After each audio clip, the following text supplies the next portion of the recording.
if you realize that all there ever is in your life is this moment. Everything unfolds in the now. There is never a moment that's not now. There is only this moment. It's always now. Isn't that strange?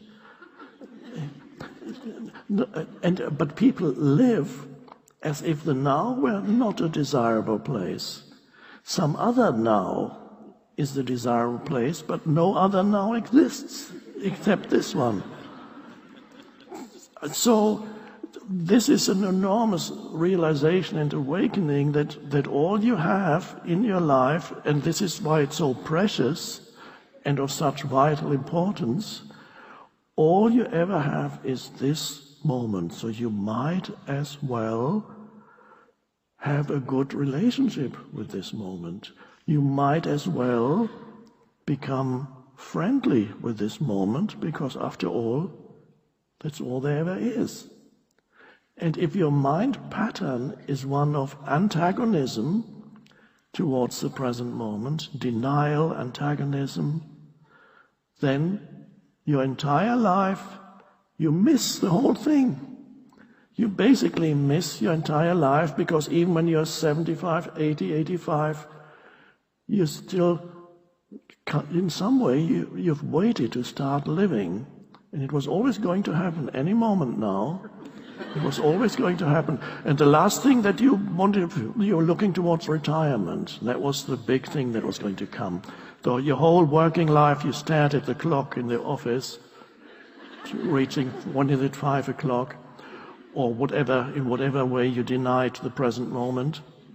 And then retirement comes, and then you, first day of your retirement, you sit in the chair, and you, now what?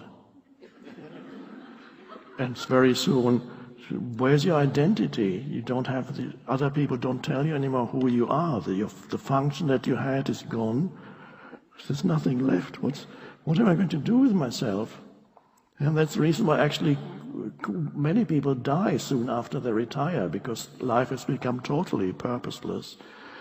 So, present moment, make the present, as I put it, make the present moment your friend, not your enemy. So one way in which the present moment is denied is you reduce it always to a means to an end. It's because which means you're always on your way away. So I just need to get this out of the way because I want to get there. And you do it even with small things like preparing a cup of coffee or tea. You just walking from here to there.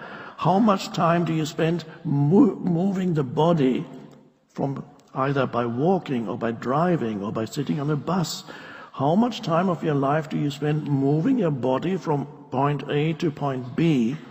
And what is your state of consciousness while you're moving your body from point A to point B? Are you present with every step and enjoying the aliveness of this moment while you run towards the bus, or while you run from one end of your room to the other? Or are you so mentally fixated on where you want to need to get to that the intervening period is stressful? Stress is the disease that in our civilization most people suffer from, and it means it is a dysfunctional relationship with the present moment. It is a movement away. You would rather be somewhere else. You would rather already have finished what you're doing. And that mental projection away from now causes what we call stress. You are actually mentally ahead in the so-called future, which doesn't even exist, and you're being pulled towards it, and that pull is painful. And that is stress, which is conventionally called stress these days. And you can look in families, how families live with their children. There's never giving full attention to the child. You're always telling the child, have you done this? Now go and do this. And you call it responsible parenting. Have you brushed your teeth? No. Have you done your homework? go and now do this, now do that. But there's always, we need to do. What do I need to do now? I need to think.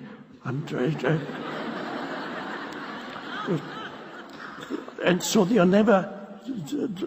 don't realize that there needs to be a balance in your life between doing and being. The being is totally forgotten in our civilization. It's been just, for most humans, completely, they don't even know what being is.